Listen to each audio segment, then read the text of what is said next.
وعليكم السلام ورحمة الله وبركاته. حياكم الله، حياكم السيد شريف حمود والمصلح والميابئ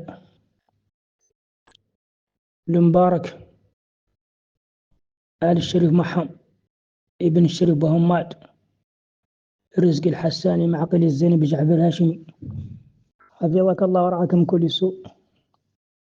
جوابا لسؤالك عن نسب السادة الشرفاء أولياء السيدي،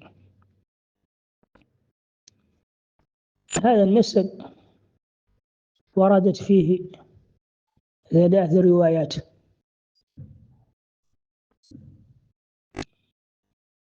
وهذه الروايات 3 لا يمكن الجمع ولا يمكن التوفيق بينها، بمعنى أنه لا بد من ترجيح واحدة منها.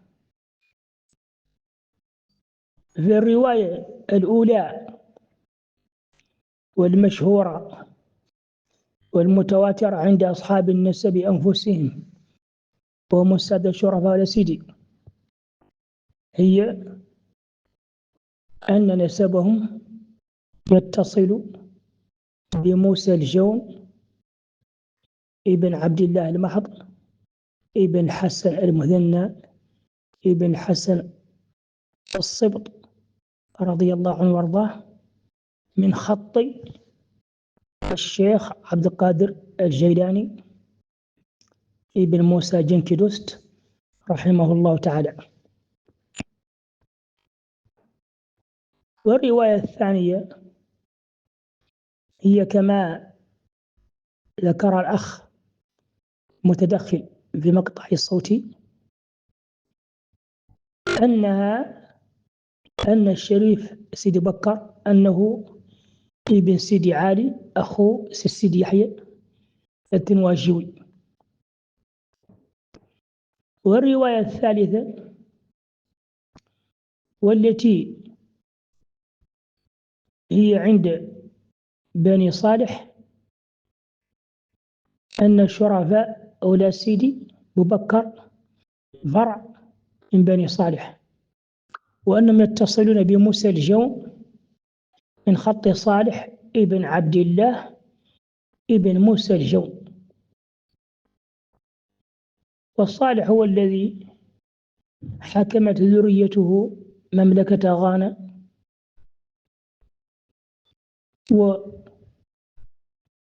وسميت باسمه مدينة كوم بصالح كما هو متواتر في الروايات التاريخية عند السكان المنطقة، وكما جاء في كثير من المراجع والمصادر أن كوم بصالح نسبة لبني صالح ملوك غانا ومالي بلا السودان.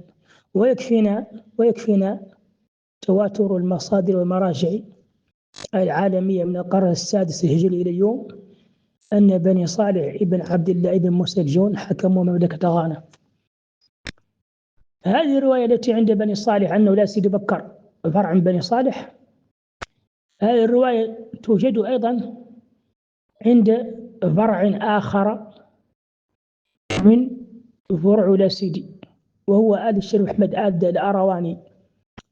لما كان ولا سيدي بكر الشريف قبل 400 سنة، لما كانوا في ولايته ومعهم أخوالهم الكرام الأقلال، كان أبناء الشريف أحمد آل الأرواني كانوا في ولايته،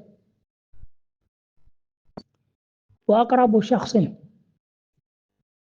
إلى تلك الحقبة الزمنية والذي عاصر وأدرك وجود الأقلال، ولا سيدي والأروانيين في مدينة ولايته، هو الطالب محمد ابن أبي بكر الصديق البرتولي صاحب كتاب فتح الشكور في معرفة أعيان علماء التكرور، والمتوفى قبل أزيد من 220 سنة من الآن.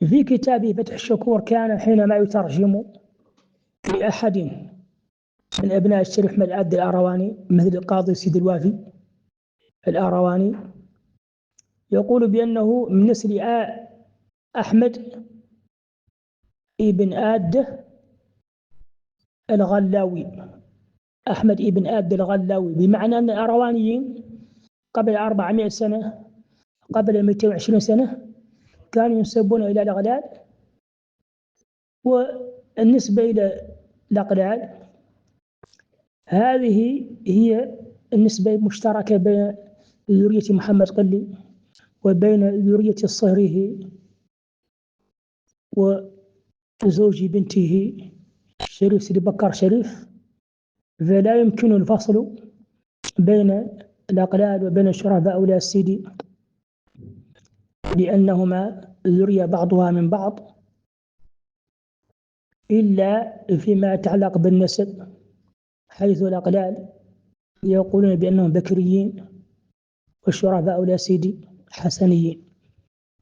ولكن في أكثر المصادر القديمة حينما تترجم لشخص من نسل محمد قلي تقول الغلاوي، وحينما تترجم لشخص من نسل سيدي بكر الشريف تقول الغلاوي. أحيانا بعض التراجم يأتي فيها السيداوي الغلاوي أو الغلاوي السيداوي بعض التراجم، لكن أكثر التراجم هي على الغلاوي. الشاهد منه أن الشرفاء الأروانيين قبل ارتحالهم من ولايته وسكنهم في أروان واستقرارهم فيه نهائيا واصطهارهم مع الأخوال الكرام الطوارق وانقطاع أخبارهم وتواصلهم مع الشرف والسيدي، كانوا ينسبون إلى الشريف بكر، وهي النسبة الصحيحة وهي النسبة التي عند أكثرهم. فالأروانيون أيضا عندهم روايتين في عمود نسبهم. الرواية الثانية التي عندهم في عمود نسبهم يقولون بأنهم من نسل صالح ابن عبد الله بن مسرجون، وعلى هذه الرواية يكون فرع من أولاد سيدي بكر ينتسب إلى صالح بن عبد الله بن مسرجون.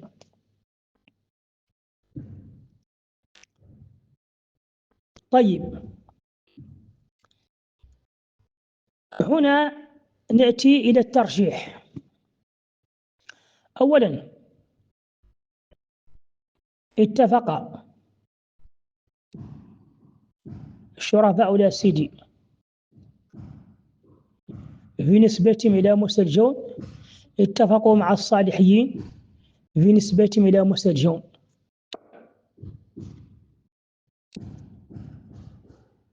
وبهذا تترجح نسبة الشرفاء أولاد سيدي بكر إلى مسرجون، تترجح على النسبة التي عند تنواجيو والتي تذهب بهم إلى خط الأدارسة عن طريق أحمد بن إدريس رحمه الله، والذي نص بعض المتقدمين على أنه لم يعقب، وذكر ابن الطباطبة عقبا له بصيغة التمريض فقال قيل إن له عقب، وهذه الصيغة لا تنقض صيغ الجزم التي جزم بها المتقدمون من أن أحمد مات ولا عقب له ومات لم يعقب ومات منقرضا. وهناك بعض المتأخرين من مؤرخي المغرب نسبوا له أعقابا كثيرة فاقت أعقاب إخوته. ليس هذا موضوع بحثنا. موضوع بحثنا أن الرواية التي عند سيدي أنه ابن مسرجون، وعند بعضهم أنهم ابن مسرجون من خط بني صالح، وعند بني صالح أنه ابن مسرجون من خط صالح، ومن تنسبهم إلى مسرجون. بنسبتهم إلى بني صالح أقوى وأصرح وأرجح بالتاريخ وبالزمان والمكان والجغرافيا، وأيضا المصادر من نسبتهم إلى الفارسي العجمي الشيخ عبد القادر الجيلاني رحمه الله تعالى، والذي لا تربطهم به صلة نسب، إنما هو فقط انحراف في عمود النسب. فعبد القادر ابن موسى الذي ينتسبون إليه هو شخص موجود صحيح، موجود على عمود نسبهم وليس شخصية وهمية. وهم يقولون سيدي بكر ابن عبد العزيز ابن طالب أحمد ابن طالب عبد الله ابن عبد المؤمن ابن عبد القادر ابن موسى. هذه الأسماء محفوظة في ذاكرتهم وفي مخطوطاتهم وفي مروياتهم الشفهية، يحفظها الطفل والصغير والكبير والمرأة. جاء الانحراف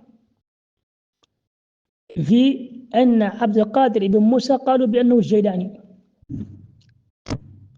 ولما فحصنا وجدنا أنه لا يمكن أن يكون الجيلاني، لأن سيدي بكر الشريف رحمه الله تعالى توفي بحوالي 200 سنة تقريبا، أو على الأقل ب100 سنة تقريبا قبل دخول أبناء الجيلاني إلى المغرب. وبالتالي كل المراجع وكل المصادر تكذب دخول ذرية الجيلاني إلى إفريقيا الغربية أو إلى صحراء ملثمين، إلى بلاد الشنقيط، بلاد التكرور، بلاد السودان الغربي، يعني قبل وفاة سيدي بكر. فلم تدخل ذرية الجيلاني إلا بعد وفاة الشريف سيدي بكر، وبالتالي يستحيل من هذه الناحية أن يكون الشريف سيدي بكر من نسل الجيلاني، على افتراض وعلى التسليم بأن الجيلاني أنه حسني أو أنه شريف، وإن كان الصحيح والراجح بنسب أنه فارسي. وبالتالي فساد الشرفاء على سيدي بكر من بني صالح شرفاء كن بصالح. ومن أتانا بأدلة أو ببراهين أو بشيء أقوى من ذلك قبلناه، ولكن حتى الساعة هذا هو الموجود وغيره معدوم ومفقود. هذا وصلى الله على نبينا محمد وعلى آله وصحبه وسلم تسليما. أخوك في الله محبك في أبو محمد الحسن ابن الشيخ سليمان ابن موسى بيد الراشد الصالح الحسن.